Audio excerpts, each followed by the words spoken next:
টেবিলে bundle bundle note আর পেছনে বসে তৃণমূল নেতা। ভাইরাল ভিডিও ঘিরে বিতর্কে বারাসাত এক পঞ্চায়েত সমিতির সহ সভাপতি মোহাম্মদ গিয়াসউদ্দিন মণ্ডল। এই সেই ছবি, ভিডিও হওয়া ভাইরাল। যে ভিডিওটি ভাইরাল হয়েছে আপনাদের সামনে রেখেছি। টাকার পাহাড়ের সামনে বসে রয়েছে তৃণমূল নেতা মোহাম্মদ গিয়াসউদ্দিন মণ্ডল আর পাশে বসে ব্যবসায়ী।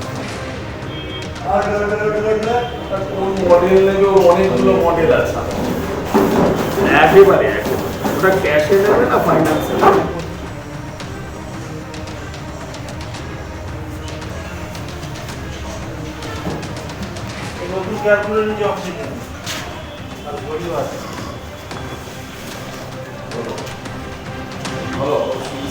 টেবিলে টাকার পাহাড়, যে মুখই দেখা যাচ্ছে না, এতটাই উঁচু সেই পাহাড়। দেখতেই পাচ্ছেন আপনারা, সেই ছবি রেখেছি আপনাদের সামনে। বিতর্কে বারাসাত এক পঞ্চায়েত সমিতির সহ সভাপতি